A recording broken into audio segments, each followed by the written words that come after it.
Hello everybody, my name is Gabe and this is episode 2 to Let's Make Rust. In this episode we're going to be creating a very simple melee script, and with this melee script we will be able to chop down trees and kill enemies, things like that. But for now we're just going to be chopping down trees with it. So go to your scripts folder. I'm going to make a folder called weapons because I want to keep this nice and organized. And I'm going to make a C# script called melees. Melee system. Alright, so once you have Visual Studio open, it should look something like this. Your layout might look a little different. You're not going to have this over here if this is your first time opening Visual Studio. You might not have the error list output over down there, and your Solution Explorer is most likely on the right side.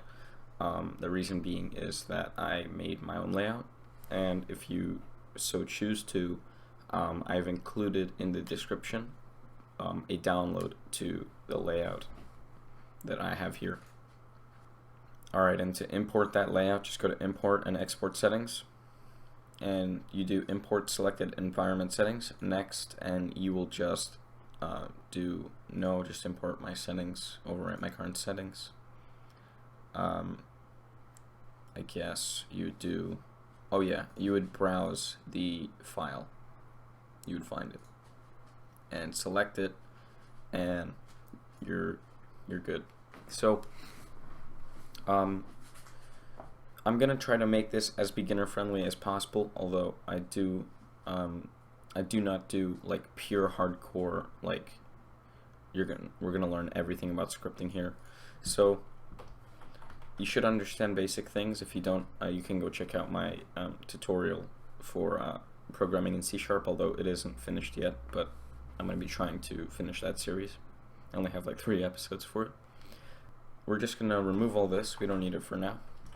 And I'm just going to make a private, no, we're going to make a public int min damage is equal to let's just say for now 25, and I'm going to make a public int max damage is equal to, let's just say 50, because what I want to happen is every time we hit, I want it to be a randomized number in between these two numbers. Okay, so I'm going to make a private void update here, and I'm going to create a ray is equal to new ray, or actually a new ray that consists of a new vector 2, which is, I will explain this in a second. First I want to do public camera main, or I'll just call it FPS camera vector 2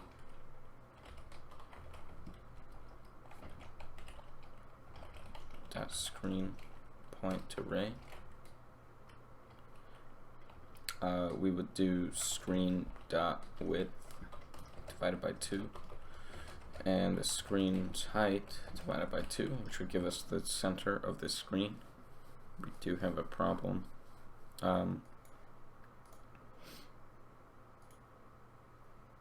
Let's see, what did I screw up? 1, 2, 3, 1, 2, maybe we need another. Okay, there's no argument.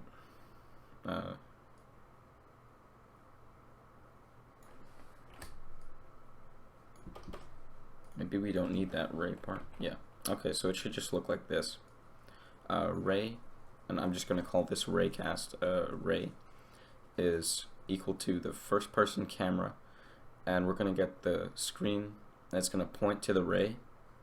And that ray, or where the ray is going to be coming out of, is from the center fuckness of shit holes. Okay, so let me try to explain this. So we made a ray here, and I'm just going to call it ray equals to FPS camera, which is our main camera that we're going to be using. And so we have over here screen point to ray, which as it says right there, returns a ray going from the camera to a screen point. and that screen point will be in the center of the screen, which is a new vector 2, so we only need two variables. The third one is just going to be 0, which is the screen width divided by 2, and if you divide that by 2, it'll give you the center of the screen width right in the middle, and the height right in the middle, and that creates a dot right in the center of your screen for the ray. Okay, so now that we have the ray, I'm also going to make a thing called raycast hit. I'm just going to call this hit info, and we'll see what that does in a second. For now, I will just do if input get key down key code mouse 0. So this is the key that we're going to be left clicking. So if input key down key code mouse 0. So if we left click, it will, if physics, it'll check if the ray is touching anything. So if physics.raycast ray out hit info, like that. But if we leave it like this, we'll have infinite range. So I'll do public int weapon range, and we'll just do about I'll make that a float weapon range, let's see, 3.5f should be good. We'll change that accordingly. Okay, so now it'll check, or we have to actually add, so we have to do weapon range. Okay, and now we're gonna see if the tag is a tree. So if target, or no, if hit info dot collider dot collider dot tag is equal to tree. If it's equal to tree, then we're going to attack tree, and we're going to have a void over here, or method over here called attack tree. And okay, so that should be good. I'm also going to make another script here called tree script, or tree. Maybe I'll just call it tree health, something like that. Remove this. All we're gonna need is a public int called health is equal to 100, and then we'll have an update here. Oops. And then we'll have update method here.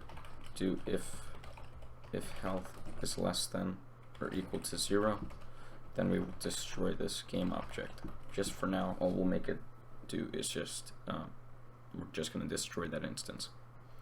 We'll change this later. We'll make like the tree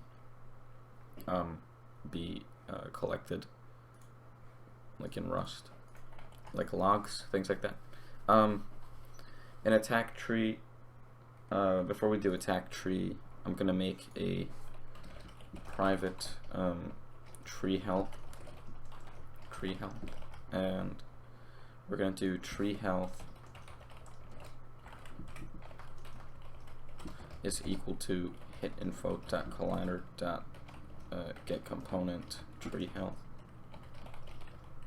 Now what this will do is find that script from this tagged object, and in attack tree we're going to do tree health minus or equal, for now we'll just do this. We're going to make a int damage is equal to random.range from minimum damage to maximum damage. So a tree, what did I do wrong? Okay, so I made a stupid mistake. It's tree health.health. So we're going to be subtracting the tree healths. We're going to be going into the script and finding health and subtracting it by the damage. which is a random number between minimum damage and maximum damage. Okay, so now we do have a problem. Is that the trees? Let me see, where do we put the trees? The trees are in environment, terrain assets, billboard. No, terrain assets. Oh, here we go. Now broadleaf. Shit. Here we go. Okay, conifer, and we're gonna have to make a prefab out of this tree. So I'm just gonna drag in this tree over here. Let's see, conifer desktop. I'll just call this conifer tree. And I'm going to give this a tag, add tag, tree, and we're gonna have to actually go back to it and give it that tag, so tree. We're gonna go to prefabs, conifer tree, and there we go. So now we're gonna have to actually we can delete this tree, go into terrain, trees. We're gonna actually remove this tree, and we're going to add a new tree, and this is going to be our prefab. Add. Okay. So just like before, we're just gonna add these trees. Although these ones now have the tags, which is what we want.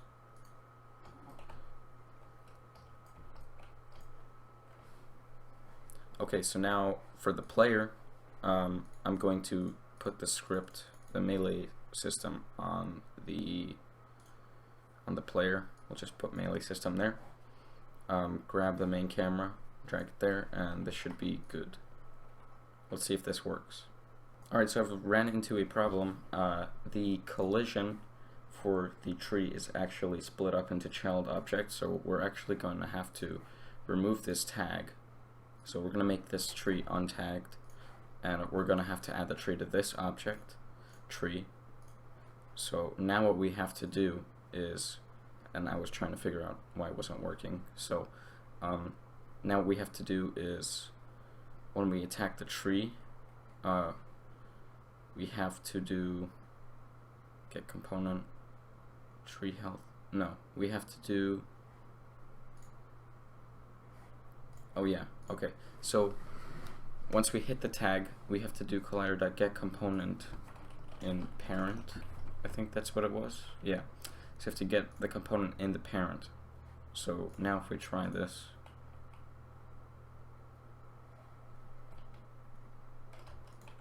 yeah, now it should work. Okay, so that issue is solved. Now I can just apply and delete the tree. Instead of actually doing a mass placement of these trees with the terrain, we actually might have to add these trees manually.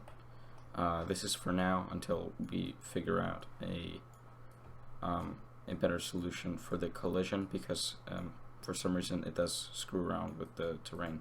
So I think this is enough for now. We can go in, and if we keep left clicking on this tree, then there we go, it's gone. And we can keep doing this for all these trees. We can click a few times. Sometimes it takes a couple clicks because of the random damage.